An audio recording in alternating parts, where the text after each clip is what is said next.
山嘅天氣咧，好撚大雨啊！見唔見到而家係凍到咧，講嘢係會出煙嘅。呢度如果真係蕩失路，就會好似嗰啲雪地拯救片咁樣咯，好曳呢啲天氣真係。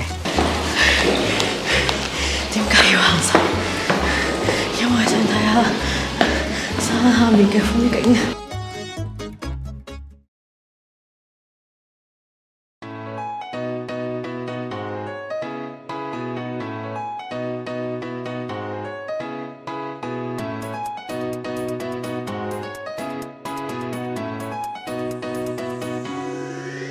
我而家已經登上咗呢一架前往善澤嘅巴士啦。而家暫時嘅路線呢，就係我喺松本站開始出發啦，跟住之後呢，就搭咗1個鐘左右去到順龍大町啦，跟住之後呢，就馬上接駁呢一個巴士呢，就去到善澤。即將呢，就會喺善澤呢，就買車飛呢，就上呢個立山黑部啦。立山黑部其實最大嘅特色就係如果係東去西咧，即係東邊就係富山去到長野嗰邊啦，或者係長野嗰邊入，然後去富山走呢。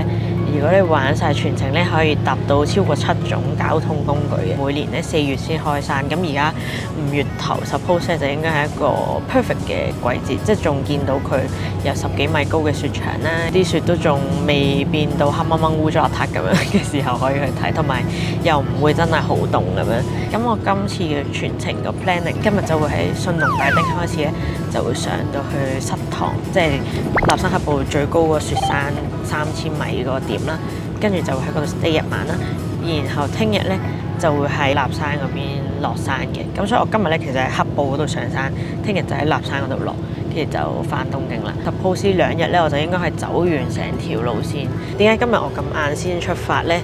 都係因為諗住今晚喺嗰度住1晚，咁其實就咁除咗都得啦。咁唔知係咪因為晏咗少少嘅緣故啦，定係落雨啲人就唔會嚟嘅緣故啦？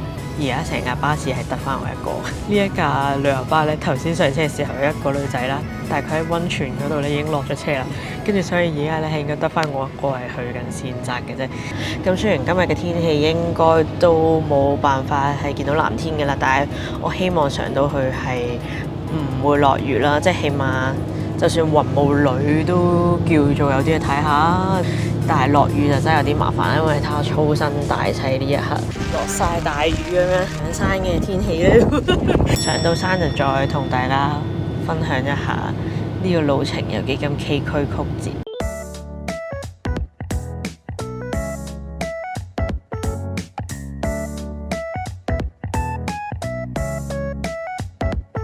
頭先啱啱落車機見到個 locker 勁開心啦，即刻掉低咗個 backpack 300 yen 俾就俾啦，因為就好重。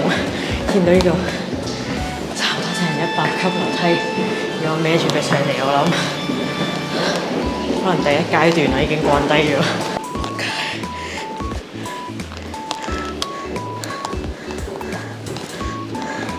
仲未到嘅，呢個海拔1000幾米，點樣行法？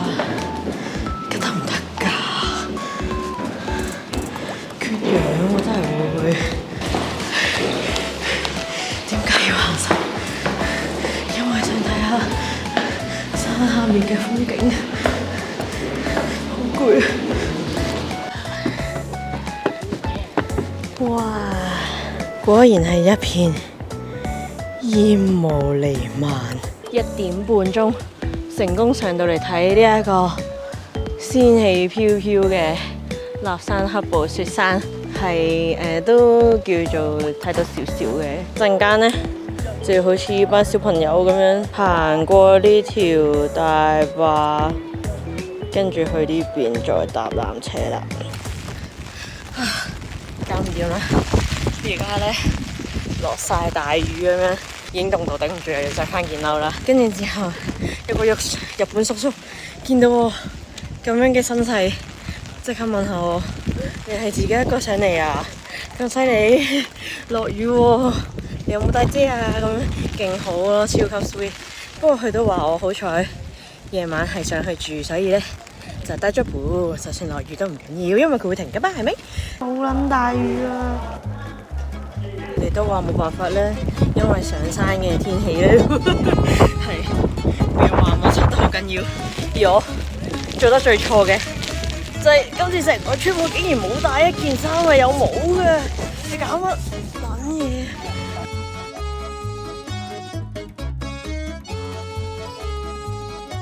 除咗覺得自己好狼狽之外，我冇其他感想啦，流鼻水添。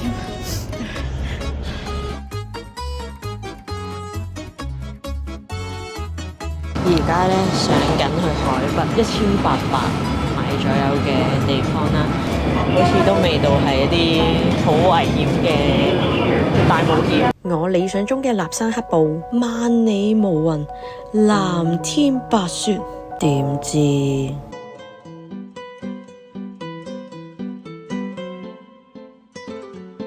我而家已經去到海拔2316米嘅大冠峰啦，咁但係就睇唔到個峰。喺呢一刻咧，我都評估唔到究竟我喺少女峰睇唔到雪山傷心啲，定係喺呢度睇唔到雪山嗰個傷心程度高啲？可能瑞士會傷啲嘅，因為佢瑞士貴啲啊嘛。而家可以喺後面 Kuma key 啲咩都得啦，白到咁。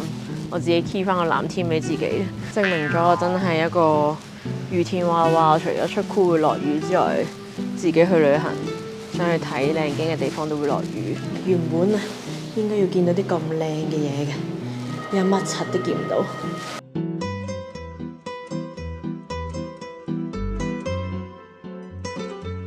呢一班車咧係最後一班去立山站嘅車，咁但係因為我今晚就喺膝堂站嗰度住啦，所以就冇問題嘅。但係都已經冇晒人，好癲啊！真係職員頭先都一面擔心咁問我啊，你係去邊㗎咁樣？應該係驚我已經 miss 咗啲車咁樣。好彩我有睇清楚時間表嘅。黐線，能見到啊，係零嘅。啊！點解我要嚟呢啲地方？見唔見到而家係凍到咧，講嘢係會出煙嘅。呢度如果真係蕩失路，就會好似嗰啲雪地拯救片咁樣咯。所以我而家盡快去咗住宿嗰度擺低啲嘢先再算。好曳呢啲天氣真係。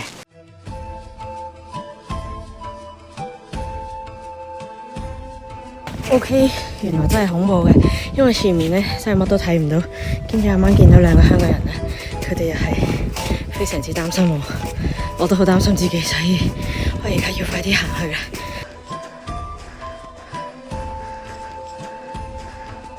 天氣之子要返工啦，勁大雨，勁大雪，前面係能見度好低嘅，好彩仲見到啲牌。哇！好撚凍啊！而家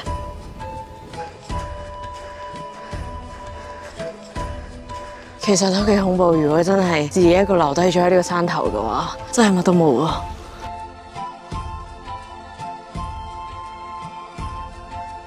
好啦，話唔影，但係最後都係冇影。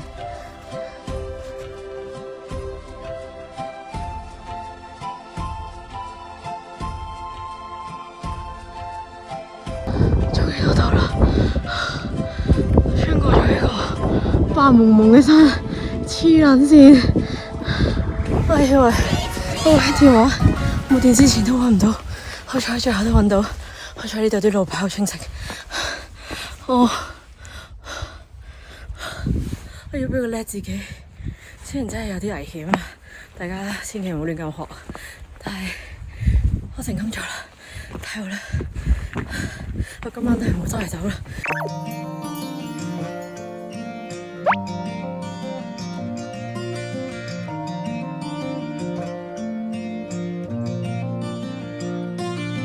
今次呢個極地之旅，哇，凍到講唔到嘢。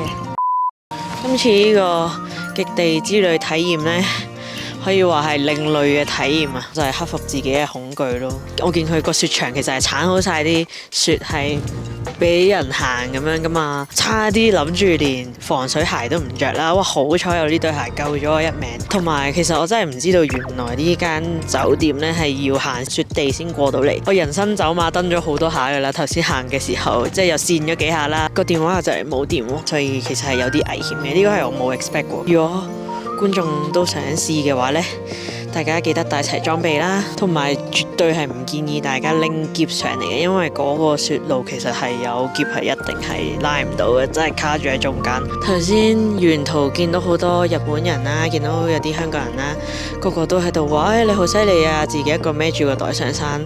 嗰陣我仲心諗下，其實好似都好多人試過 backpack 咁樣上嚟，但係原來真係一啲都唔簡單㗎。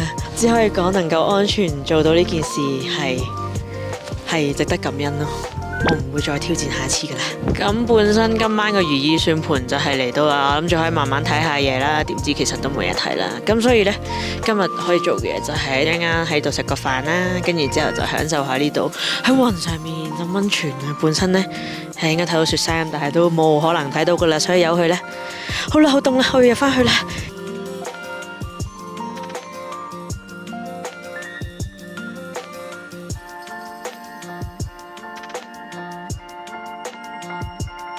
早晨啊，今日係 Day 2，我即將呢就要落返山啦。咁而家呢，其實係有少少落緊雪嘅，我已經將我身上呢能夠着得最厚嘅衫都着晒㗎啦，着咗2條褲啦，着晒啲 heattech 啦。咁希望呢就可以用最快嘅速度去返呢個膝堂站，跟住之後就去睇呢個雪之大谷啦。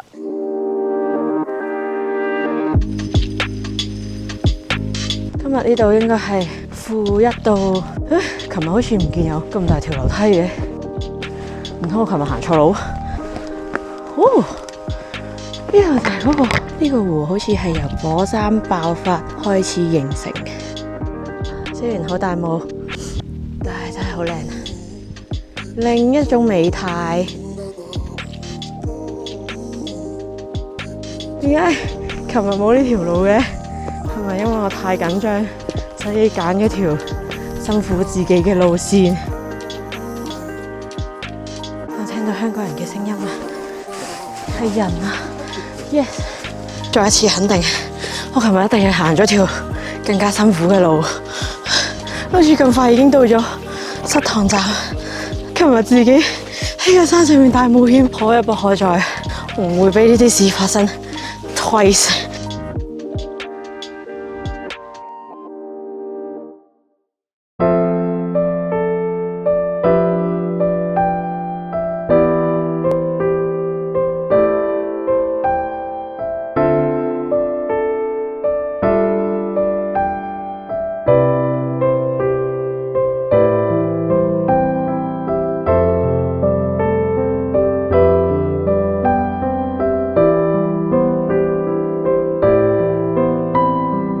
雖然咧，我開頭以為冇藍天應該都唔會真係好靚啦，但係原來去到睇到都依然係會覺得好震撼嘅。我都咁大個人未見過咁高嘅積雪咯，10幾米，你係會覺得哇！